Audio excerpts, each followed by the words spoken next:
Right, good morning. So this morning I'm going to be talking you through the best way to respond to the English Language Paper 1 exam by AQA, and talking you through step by step how I would approach reading the extract. Now the first thing that I just want to make note of is the fact that where students can go wrong from the offset is actually by talking about the extract as a novel. This is just a small section of the text, so therefore it's not the whole piece of writing that has been produced by the author. So always be referring to it as the text, as the extract. Don't catch yourself out on that small detail as well.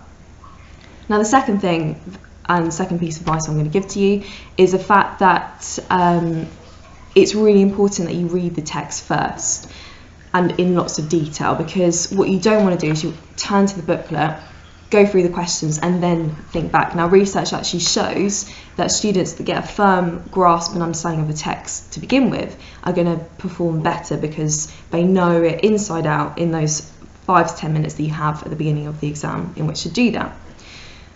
So I'm now going to talk you through how I would respond to this. And sometimes, particularly in exam conditions, one of the problems can be the fact that we don't actually read and process what's in front of us so much. So a handy tip that helps me is to think about, after each paragraph or section that you have read, to think about what the key words are in the extract, or perhaps a little icon that will help us remember what's going on. So the fact here, it's referencing the fact that it's snowing. We've got the mountain air, so I would say the main focus here is about the snow. Then as I move on to the next paragraph, I'm seeing the fact that the emphasis is now on Zoe and how she feels in this environment. So I would kind of go for it like that, really. Because this is an exam which is testing your understanding of fictional text, structure is sort of at the foundations of that understanding. So what I always think about is how the text initially opens. Why does it open where it does? It's opening with this mountainous scene, this picturesque scene where we have the beautiful snow, the calm, the silence, and we have this kind of focus on the natural world that's kind of being not being disrupted by human life.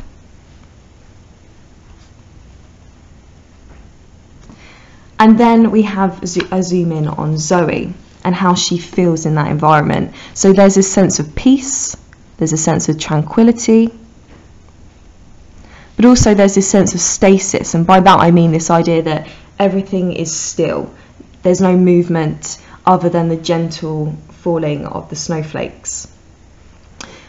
But then it's also interesting to think about, well, why does it start with the snow and the mountains and Zoe? Why does it not start with both Zoe and Jake hurtling down the mountain? So the fact that, this is very much Zoe's personal experience. It's going to be her ultimate narrative perspective. So these are all things I'm already thinking about as I begin reading the extract.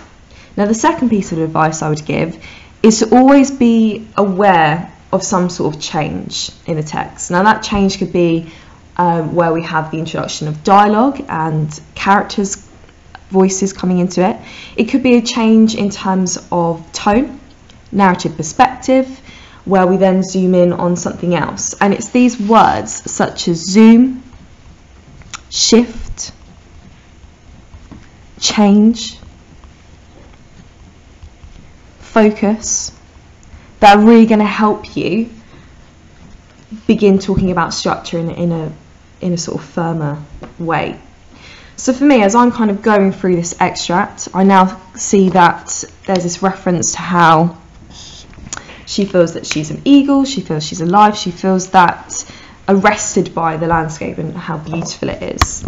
However, where I note this change is the fact that now Jake enters the picture, so we have the use of dialogue here, and then how there is that kind of moment of elation. They're both in this experience together, but what I'm now beginning to distinguish is the change here, and I would always mark that by literally doing this line here, because this is when we have that foreshadowing of the avalanche beginning, seeing the fact that she felt a small slab of snow slip from underneath her.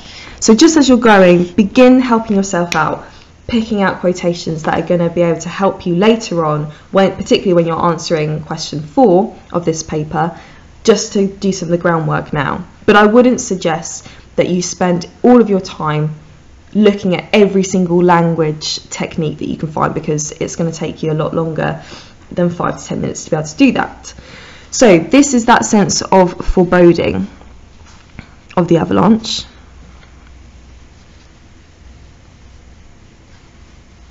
That we're about to see.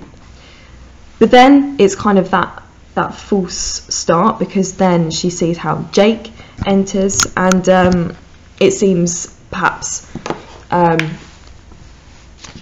that much of an interest to Zoe about the avalanche. But then we have this moment here where the rumble became louder.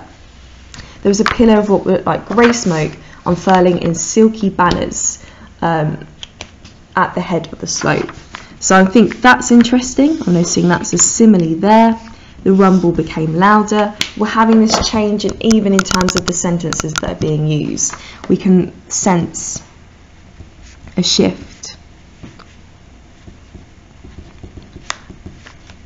where there is that kind of ominous feel created by the introduction of this avalanche.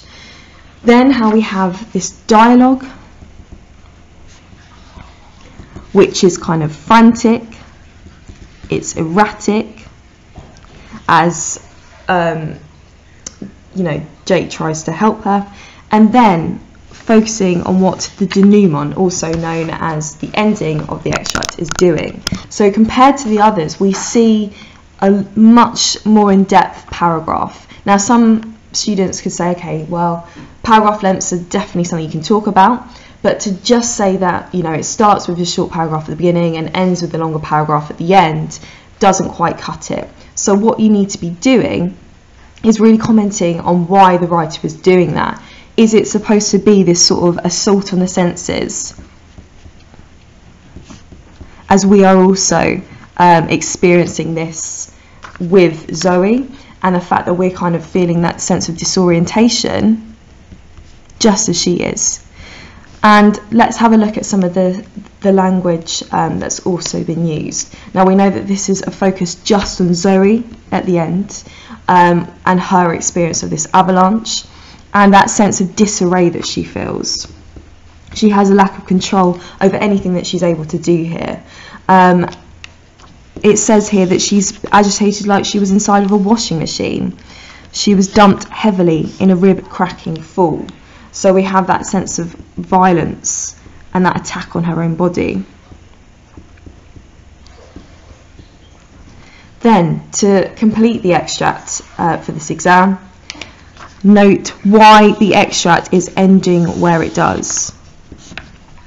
So we have, there was silence. Now thinking to yourself now, well, where have we seen silence? We saw silence at the beginning where we had the description of the snowy setting. So this makes the text cyclical, or also known as circular. So basically the text revisits that first initial point.